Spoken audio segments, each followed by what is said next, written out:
It's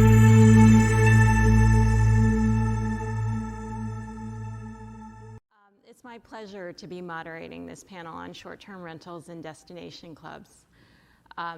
With me, I have Ruben Doach from AvantStay. He's a co-founder.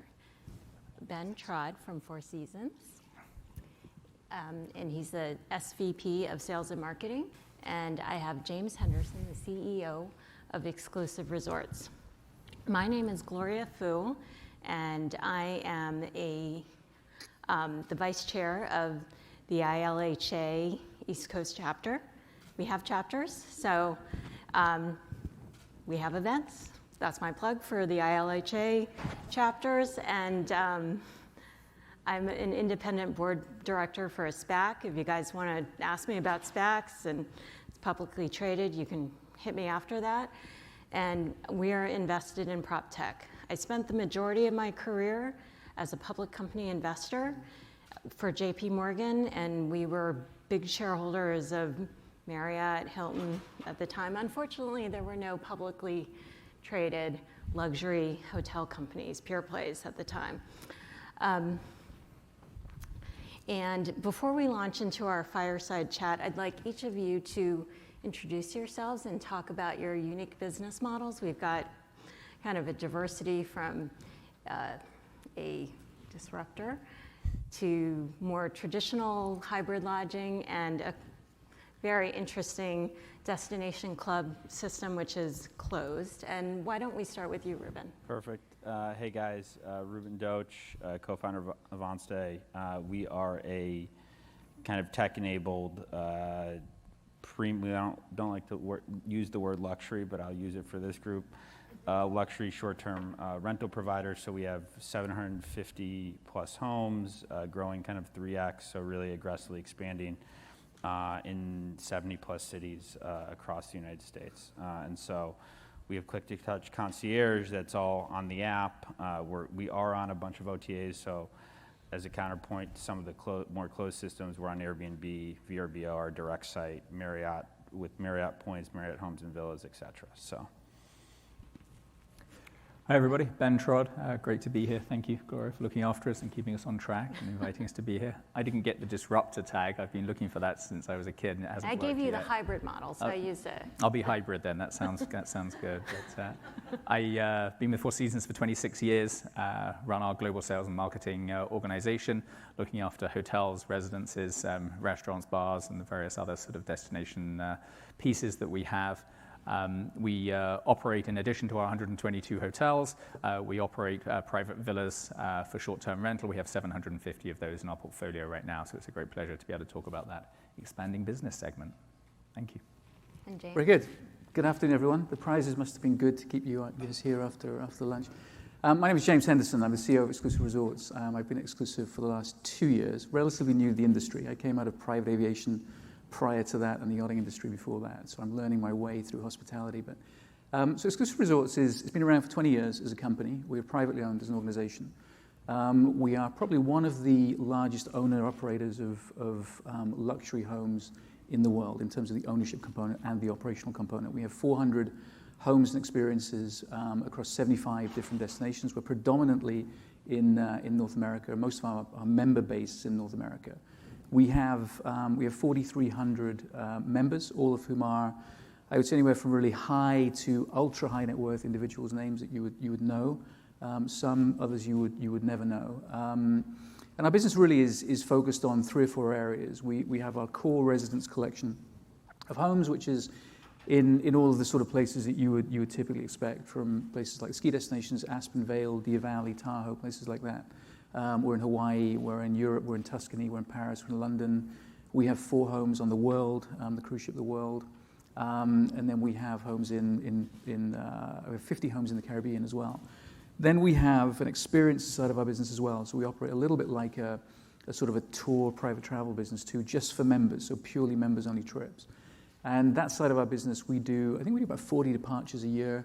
And these are everything from safaris to Rhine River cruises. We do an Antarctica trip where we charter a Lindblad yacht. We do cruises in the Med. And then we do another part of our business, which is experiences. So The business is very much based around providing, it's a private club effectively, so we provide a private club for our members and a community for our members. So the other sort of things that we do are, we do things like, we take members to the Formula One in Austin, the Kentucky Derby, US Tennis Open, things like that. So the member base typically joins because they want to be part of this community and because they want to travel to a multitude of different places.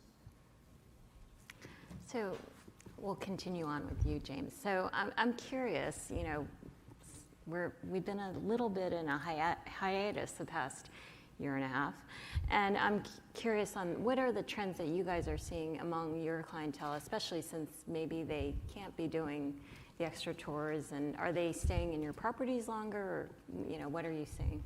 Yeah, I mean, the core of what we do, 85% really of what we do is our properties. So that's why people typically join. And we've done well. I think, the last 2 years for us has been kind of interesting because there's definitely been a migration towards homes. You've seen this with the second home market and the growth of that. There's definitely been a shift, and I think Ruben will probably say the same thing, and Ben the same in terms of utilization of villas. There's been a bit of a move away from hotels we've seen. And I think one of the things that our members are looking for is they're looking for privacy, they're looking for security, they like to be in their sort of their circle of trust. So they want to travel with people that they feel good about traveling with. And the home network that we have provides an ideal opportunity. All of our homes typically 3 to 5 bedroom, large community spaces. A lot of them have their own pools. They're in their own grounds, in their own areas. And so members feel very comfortable with that and traveling in that sort of environment. So it's sort of a safe sanctuary. That's really how they see it. I think the other thing that's driven the market that we've seen is this sort of isolation, I think, that we experienced back in 2020 has caused people to want to reconnect personally. So, we've been separated from loved ones and friends and colleagues and things like that. And so what we're seeing is people really want to get back together, but they want to get back together in those environments, and they really cherish that time of being together. So we're seeing a lot of that. Overall in the business, we have, as I said earlier, we've been around for 20 years. The growth that we've experienced in the last 2 years is probably the highest, certainly in the last 10 or 15 years that we've seen. We have massive growth. We have a lot of demand. We're getting to a point now the issue for us is not getting new members. It's really figuring out how we expand and how we develop the portfolio. So we've seen a significant shift with that. And I think to some extent, it's not like we've necessarily changed the model. The model is the same. So, I like to say that the new normal has always been our normal, right? We operate these homes. This is what we do, but the market has come to us. The other thing that we've done in the last 2 years, we've been through a bit of a corporate transformation. So we've reorganized the company pretty significantly, brought in a lot of new talent. We were very well known sort of pre-2010 as being a pioneer in the space, and we didn't really invest very heavily in the last 5 to 10 years in terms of building out the brand. So we've focused very heavily on that. So we've sort of been riding that wave a little bit, and we're definitely seeing demand. I also think, from our side of the business that we're seeing, people's travel is changing. It used to be sort of escapism, then it sort of travel became almost like a social currency that people were looking for. And I think today people just want transformation. I think people want to get back, and I think there's been an awareness of sort of wellness and mental health issues and people thinking about what they can do to use travel to regenerate. And then we're also seeing people that are in this very blended model where they blend business and they blend their leisure stays. They're taking longer stays and they're traveling with family more. So for us, it's been very strong. We've seen a lot of demand, and we're pretty bullish in terms of the outlook for this market. So Ben, I'm going to cheat a little since you do cover the whole gamut in your hybrid model with Four Seasons. As we're seeing a return to normalcy, how are the offerings evolving, especially given you have such a broad product array from either a traditional hotel room in luxury to the villas?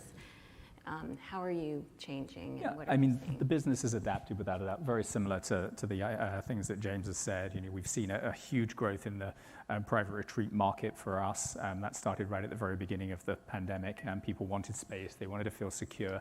We saw a lot of movement from guests using some third parties to wanting to come to our product because they had great security in what we did, be it things like cancellation terms, what we did with money, how deposits were handled, all those things that maybe previously they would have been using a different company.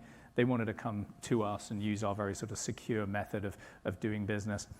They also were very engaged right from the beginning, both the homeowner, our properties, and the consumer in what we were doing from a health and safety perspective. So we launched our Lead with Care program, and that became a huge driver of people feeling that they were comfortable coming into a space that was managed entirely by Four Seasons. So we were able to say all the standards that you know us for as a brand, all the brand equity and the trust metrics that you've always instilled on us as being so successful, translated very, very nicely into these private retreat stays as well. So we've seen very similar things.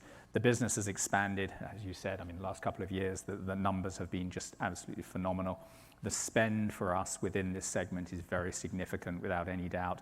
You know, the average rate of a private retreat is about 3 times that of an average rate in one of our hotels. The average length of stay is about double what it would have been before, so it's about a 6x on the stay. So more and more of this type of business has become, as a trend, much more important to us from a business model perspective.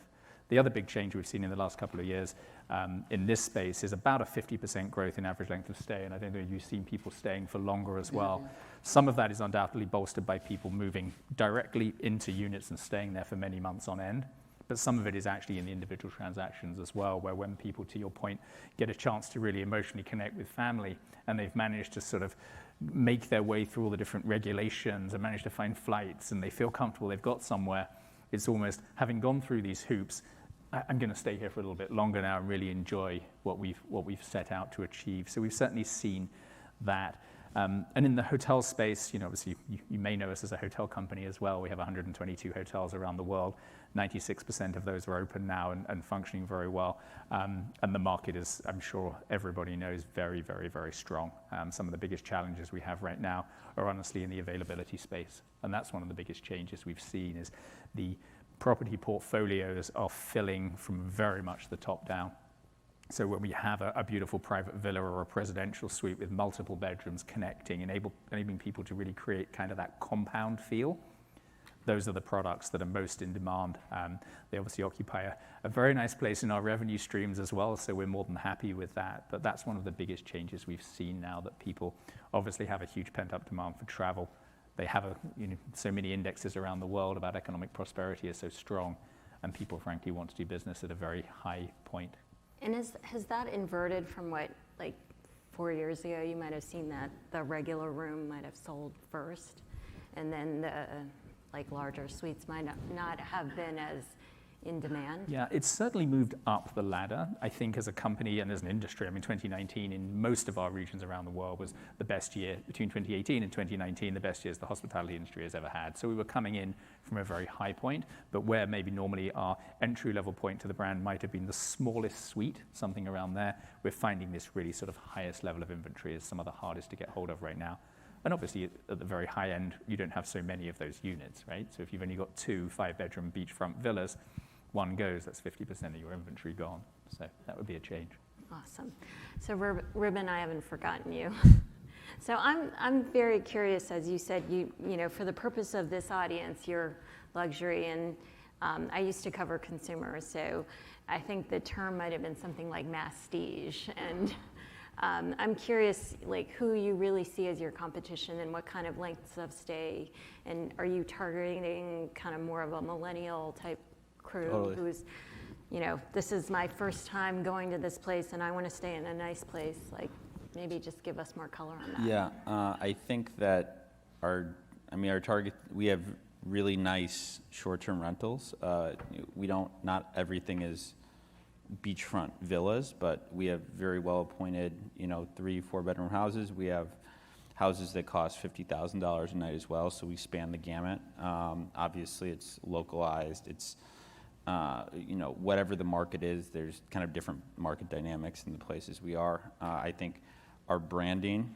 is really geared towards millennials. That being said, a lot of our customers, our average customer is 38 years old, has a kid, a young family, but we have a lot of groups of kind of younger people, and we have older people as well, and a lot of intergenerational stuff, or a lot of intergenerational groups. And to expand on some of their points, I think the destigmatization, the tailwinds going into COVID kind of just accelerated a lot of that trend. So we saw a lot of people that were hotel people hotel people that didn't really, I don't want to book on Airbnb, or they don't know how to get access to this sort of product, and they're obviously forced into kind of more of a short-term rental offering, just because a lot of hotels closed down, and because of privacy and kind of like the health and safety concerns. So we saw that. Obviously, the destigmatization of work from home expanded our length of stay to 5x what it was before. It's gone back down to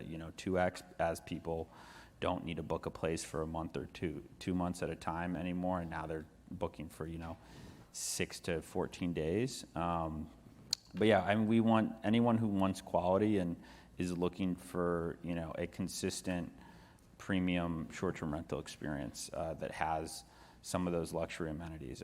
Other brands that come, there's a lot of brands in this, the kind of parachute homes, or something like Warby Parker, where you have high quality at a price point that isn't massively luxury.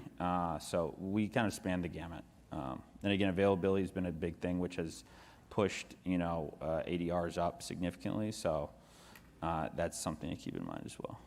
So there's nothing that's kind of alike, but how would you characterize the average price point per night across your portfolio? I think our average ADR is $1,000 a night for a 4.5 bedroom. So that's 2 people a bedroom. Average, that's 8 to 10 people. We always say that if you actually break it down per person, it's much cheaper than a 4 or 5 star hotel. It's $100 to $200 per person per night. So that's how we also, on the site, we actually show price breakdown per person, because I think a lot of times the sticker shock for groups is so high when they see, oh, this is $6,000, but it's 15 people for 5 nights. Okay, and then Ben and James, I'm going to ask the same question because I'm just curious. As I was thinking about this, James, I couldn't even figure out how you would do an average per night with the membership fee. Yeah, so we don't really. We have a fixed rate. So we're a country club type model. So when people join, it's the same as a country club. You have an initiation fee, and the initiation fee is anywhere from $150,000 up to, I think, $558 is sort of the highest level, and it depends on whether you buy a 10-year or a 30-year membership. And the sort of we typically sell only 10-year memberships or only 30-year memberships. And that's the initiation fee. It's non-refundable. But then when you're in, there's a nightly rate that you pay. So the nightly rate is $1,400 a night. So, and that's where the sort of the value of what we do really comes into play, because we're a shared usage type of model. So we can't always guarantee that you're going to get St. Bart's over Christmas or New Year, or you're not going to get necessarily Vail or Aspen over President's Day weekend, but we're going to get you a ski vacation. We'll get you a vacation by the beach as well. So that's kind of how the model works. So we have a very high sort of price point to get in, and then when you're in, we have a fixed rate that is very attractive. And again, if you plan correctly, which most people do when they come in, they can get really great deals, because you're getting a beautiful house up in Sonoma, as an example, on the top of a hill overlooking the valley, for $1,400 a night. So that's kind of how we price it. And how would that compare with Four Seasons and the villa? Yeah, I think the space has evolved so much now. Pricing within the luxury hospitality industry now is very much dynamic pricing. It's all driven through a lot of systems and analysis, and pricing varies depending on demand. So, we have units that could be $50,000 a night, and we have some that are obviously significantly less than that, but they do fluctuate in terms of price. So, if you have 2 beautiful beachfront villas and one of those is sold, the chances are the price of the second one would be higher, because it's a supply and demand based sort of multi-touch point analysis that you do of demand to work out where it should be priced. But I think for all of us now, pricing has obviously grown. It's a significant, there's no surprise at all in the luxury space. Hotel rooms cost a lot more money right now, as do flights, as do many different things. I think our challenge across the industry is to really look at the value proposition and to make sure that it doesn't actually become about price, it becomes about value. We made a commitment as a company to return all of the luxury hospitality standards that we are known for and famous for across the world, and be those things like 24-hour room service and 1-hour pressing and house cars and all the other things that the luxury hospitality industry that also translates into our villa product was kind of known as being under some pressure. And for us, that's the big focus now, is to make sure the value proposition is very, very strong. Make sure service levels are as good, if not better, than they were pre-COVID, and really work out ways to evolve our service offering to ensure that the price is appropriate. This is why I need to stay at Four Seasons, because this morning I called down to the front desk and I said, "Oh, can you clean my room today?" Because I wasn't even sure if my hotel would. Right. And that's part of the challenge the industry has had, that the proposition and what kind of made us feel so great as a place to go and stay, and that ability to really feel cocooned and welcomed has become a little bit questionable. You just don't really know kind of what you're going to get. And I think we've all taken great steps to communicate in a very, very upfront way exactly what the proposition is now if you go and stay in one of our properties. But it was a bit vague at the beginning. You know, when COVID first hit the industry, it was a little bit difficult to work out, will there be a spa today? Will there be a restaurant today? You know, how's it going to work? Am I allowed to clean your room today? Am I allowed to bring things into your room today? So we've certainly got some work to do to rebuild, but as a company, we're lucky we only operate one brand and one level of brand, but we're 100% committed to bringing the value proposition to the fore. James, I'm curious on customer retention, or member retention in this case. So you said that you're selling, multi-year memberships, and on average, how long has your customer been with you? And when they leave the system, I mean, I'm sure you talk to them since they're only 4,500. What is the reason? And So we have 4,300 members. We have a retention ratio of 97%, and we don't really have we don't have a lot of attrition really. I mean, we've seen that drop, and we obviously have some members that either come up at the end of their tenure and they'll come out of the program. But we've seen very little drop in the last 12 months. We have some members that we had a previous model prior to 2010, which was a refundable type of deposit model that we did.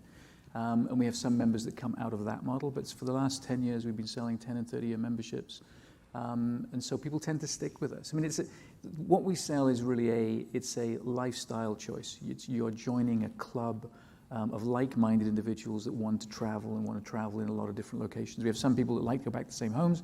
We have some people that like to travel to different locations. But and typically they'll travel anywhere from, some travel as few as 10 days a year in the system. Others travel 100 days a year in the system with us. So it's the nice thing about it is the thing that drives the stickiness, and the thing that for me is the big opportunity for us is we have these incredible relationships with these phenomenal people that they treat us like family. They have real connections with the concierges and destinations. We employ across the system. Every touch point you go to in the system, you're with an Exclusive Resorts dedicated individual. Now, sometimes that's somebody who works for one of the hotel partners that we work with but is dedicated to us, or it's an Exclusive Resorts full-time employee. But what happens is we've had members that have been with us for 15 years, and they get to know these people really, really well. And they get to know them like family. And so it's incredibly sticky, and there's a whole element that we build on that with these community events that we do. We just recently I was at a golf event in Pebble Beach recently. We did a motor racing event over at Monticello Motor Club. We did a wine weekend up in Napa, and we bring members together, and they love it. They love connecting with each other. They love meeting each other, and that's the fabric that really drives us. And quite honestly, that's one of the things that I think got us through. I mean, we had I'm sure we've all got incredible stories about the last sort of year or two with COVID, but I'll share one little anecdote. I got a phone call from our team down in one of our areas in Puerto Vallarta. We have like 12 homes down there. And the member had wired $10,000 down to the concierge team. And the concierge team called me back and they said, "What?" They said, "We've got this $10,000 from a member." So I said, "Well, I should call the member." So I called the member and I said, "Look, I'm not sure there's a mistake or something, but you wired $10,000 to our concierge team. And I just wanted to know what that was about." And he said, "We go down there every year. These people have been with us. The team down there has been with us for 10 and 15 years. He said, "We were going to spend that on our week's vacation anyway. And I just thought it was better going to them than us spending it." So that's the level of connectivity that the members have with the club. And it's fun because one of the joys of my job is I get to meet these people and spend time with them. I almost want to cry when I hear that. Ruben, I'm curious, given the fact that you guys are relatively new, how you guys are measuring customer retention, and thus far, what kind of repeat visitation or stays have you had? It's a great question. We got it when we first raised money 3 years ago, and all the VCs said, "What's your guys' retention rate?" And we said, "We have 15 homes in Palm Springs. How many times are people going to come back?" But what we have seen is we kind of strategically expanded from LA as where the core kind of customer is, and then going east. So drive destinations were kind of first LA or California based. Then we went into the mountain markets, Breckenridge, Vail, Tahoe, and now we just launched the East Coast. So we have the Carolinas and Florida. In our main cohort of kind of California or LA based customers, really, and that's San Francisco, we have like 5 to 10% repeat kind of guest rate. And I think that one of the interesting things about short-term rentals is usually you have one person stay and you have 8 to 12 people experience what it's like to stay at an Avant stay. And so what we've done for retention is we make sure that we note, you need to be able to engage with all of those different people in the home to make sure they know basically, A, who you are, and B, leveraging re-engagement strategies for all of them. So they all get an email after the stay, they get discount codes after the stay. We have a kind of a credit wallet that we've built out. So, if you refer a friend, you get credits to stay. Everyone in this group, VIP 500 is our, best coupon code that we don't give out very much. Hopefully this is probably gonna go online, so I'll probably have to change it. But so yeah, we've seen, I think, a lot of people, especially during COVID, come back because of that safety and trust, and because we are on Airbnb in a lot of these places. And I think one of the biggest drawbacks of short-term rental OTAs is that you don't have a consistent experience. You are at someone's house and you don't know how they cleaned it. You don't know if they used kind of CDC professional. We have a 100-point checklist that we leverage to make sure everything's clean. I think, obviously early pandemic, that was a massive concern. Now with higher vaccination rates, that's gone down a little bit, but it's still, I think, on the top of a lot of people's minds, especially with, the new kind of variant that's been circulating. So yeah, 10%, and we see that go up every year. And the idea for us is hopefully to become something like Four Seasons, and that you just have this brand that people know, and it kind of organically builds. And you don't even have to do that much marketing, because people come, stay, experience the product, they have a great time. You have a really high NPS. I think Four Seasons has the best NPS in industry, which we always benchmark against. And kind of when you have that great experience, they will come back because they like the product, and there's less that you have to do to convince them to come back. Well, Ben, I didn't even ask you about a loyalty program because I know you don't have one. But you mentioned about returning all the kind of luxury standards of Four Seasons. And I'm curious, given persistent talent labor shortages, how you guys are doing that. Is it more people or that are hard to hire? Yeah, there's no question the industry has received a lot of press about the challenge, the talent drain, the return of talent, what all the different stimulus programs have done to keep people either in or out of the industry. We're not immune to that. Obviously, we're very, very focused on it. We do, as a company, enjoy fantastic retention rates of our staff. We have very, very long tenured staff, and certainly as I've traveled very extensively for the last 6 months, it just gives me such sort of pleasure to go back to a hotel and see a doorman that I've known has been there for 20 years. So we came into this at a very, very high point. We're very lucky in that regard. We invest hugely in our people and always have as a brand. So we are having challenges, as everybody does in different places, but they're not as acute right now, as I know a lot of other people in the industry are. Having said that, there's opportunity without a doubt. Being an employer of choice, we were just talking about it just at the back there before we came here. Being an employer of choice in any industry is a continual work stream. It's continual investment, continual education, really focusing on what's important to an employee, and then working with technology and working what can we do around technology to really help facilitate a better experience for an employee, a better experience for a guest. So that's something we've been able to do for a long time with both our app and the chat functions that we have within our app, which we're very fortunate has won some really lovely awards and been hugely popular. But if you just look at how that's changed the guest experience, there is opportunity in there. Our technology and our chat doesn't actually take away any staff. We actually have real live staff behind it. If you're ever in a Four Seasons hotel, I encourage you to use it. It's really addictive. But our chat, we've processed more than 10 million requests so far this year, with an average response time of less than 2 minutes to each one, and it's really addictive as a way of doing a way of receiving the service in the style that you really want to receive it. So we look at things like that all the time, but really for me it's focusing on being the employer of choice and adapting to all the different things that means in any market. And has technology for any of you been able to reduce the number of FTEs, or has it really just kind of been additive to the offering? For us, it's been an additive. So I think, in certainly the space that we're in, I think Ben's probably the same, and there's no substitute.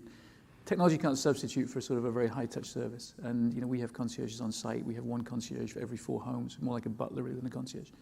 And so it's really important for us as an organization to retain that. So, during COVID last year, we did not lay anyone off. We continued paying our concierges, even though we didn't have it on the homes for quite a long time. Because we wanted that level of retention. But it's really tough. Keeping good, talented people now in this market is, you can feel it because they've been through, a lot of the sort of the resurgence of travel again.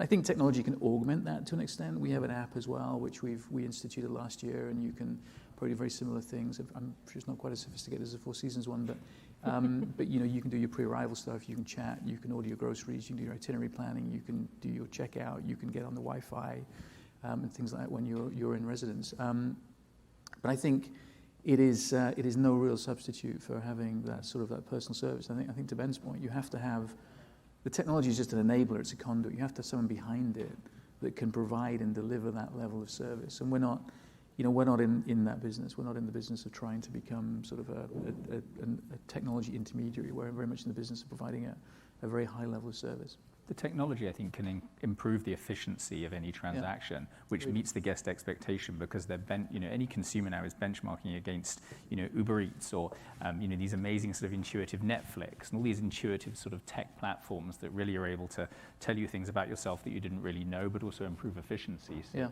we're the same. It certainly doesn't take away any people, but we do think it improves the guest experience. We do think it makes us able to be more intuitive. And, we'll see where AI goes and see what other things there are out there in the future that can lead to that. I don't know what's in your space.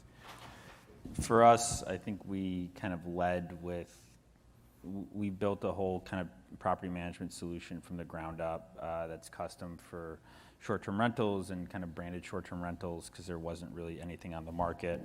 And technology has been a big tenet of, the pitch, not just to investors, but to consumers, and how do we get more efficient with less people? Our dispatch team, for example, is all not in market, and then we do have in-market people, and we think that the kind of that human touch is super important. We have a full concierge team as well that is all tech enabled and gets requests and then fulfills the requests. And for our higher end estate product, we have, similar to you, one concierge for every 5 homes that will do experiences. We just actually had fireworks that someone set up a custom fireworks show and then asked someone to marry them on the grounds, which was awesome. We did a hot air balloon and then it went into kind of a horseback riding lesson. So we'll do a lot of that stuff, but I think for the kind of nuts and bolts of how do you make sure that you dispatch cleaning appropriately, how do you make sure that you're responding to kind of those easy guest questions, we leverage technology extensively and leverage it to make employees' lives easier, because we have 400 plus people, and to your point about retention, it's obviously been something that we've thought a lot about and has been a struggle for us. We have a policy where every quarter, every employee gets $500 of credit to stay at a home, because we want all of the employees to kind of experience what it's like to be at a house, to kind of tighten that feedback loop and make sure that we can get insights not just from customers but from employees as well. So I think that everybody has a desire to grow, and I'm curious, Ruben, start with you about how you're growing this pipeline from 15 houses and what kind of competitiveness bidding process are you going through to get houses into your system? Totally. Or properties? So we have a full sales team that reaches out to all homes that have been short-term rentals. Obviously it is a competitive marketplace right now. Vacasa, which is going public on Tuesday, is a big player in the property management space. You have a lot of kind of upstarts that are kind of attacking a similar space. So we leverage both the organic funnel, which is really selling our value prop, which is we're going to take the best care of your home, we're going to make you the most money, and we're going to brand the home, and we have a full in-house design team that will kind of give it a hospitality touch. A lot of competitors really just take the house as is. We also have started, doing kind of an inorganic roll-up strategy where we will buy best-in-class operators in markets to enter a market, and then kind of synergize with our brand and leverage our revenue management, and allow us to kind of expand rapidly and take on 50 to 100 homes at a time. We just actually, I think yesterday, announced we just integrated 60 properties on the Oregon coast, which is gorgeous if you guys haven't been there. And then, I think we've had 7 acquisitions in the last kind of 6 months. So that both of those strategies will leverage going forward. We're also, raising a PropCo fund, which will allow us to buy the homes with kind of institutional capital, because a lot of this asset class is kind of being created as we speak. It historically wasn't something that institutional investors put money behind because the returns weren't consistent enough, and it was kind of much easier to just put your real estate capital into commercial or hotel product or something that people understood the cap rates and could underwrite effectively. So we kind of are using that 3-pronged strategy to grow. Awesome. And James, how are you guys acquiring more assets?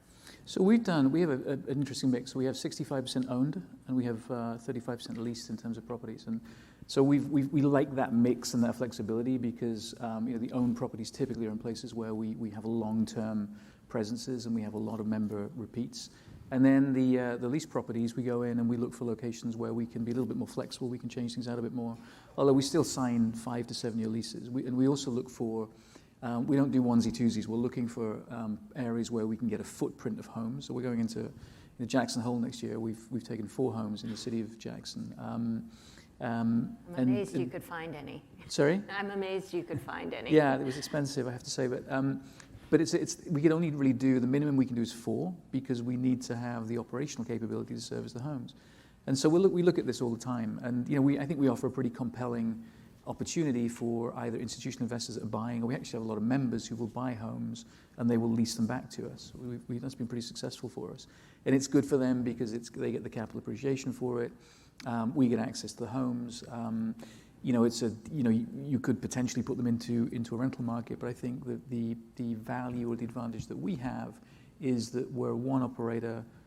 It's only our members going through it. The home is in good hands. We look after it. So we have quite a compelling offer to investors and to homeowners. But we're looking to expand. I mean, that's the area we want to grow. We need to expand the footprint, both in terms of our residence collection, but also in terms of our experiences collection too.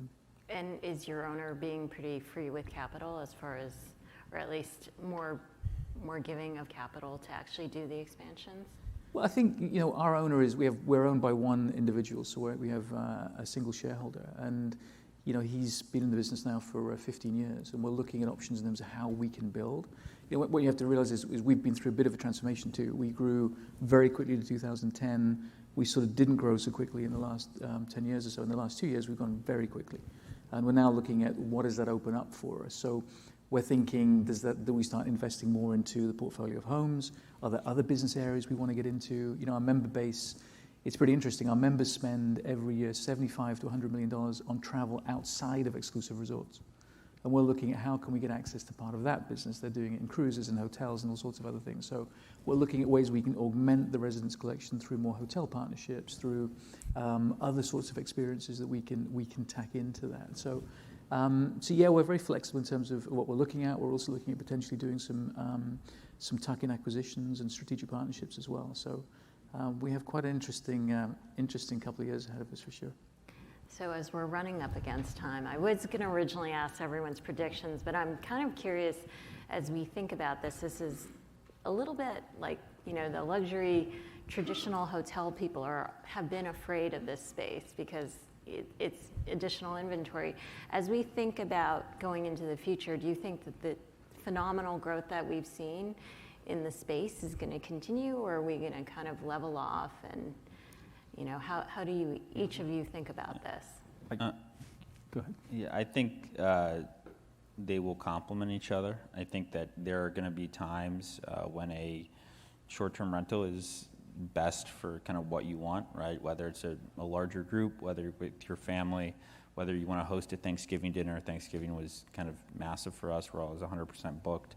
But at the same time, I don't think hotels are going anyplace, and I think that people want that kind of elevated level of service and want to have that experience as well. So I think they're both going to, I think hospitality in general is going to grow tremendously over the next 5 to 10 years as there's more people in the world, people have more time, money, and kind of desire to travel, and I think it's kind of hand in hand.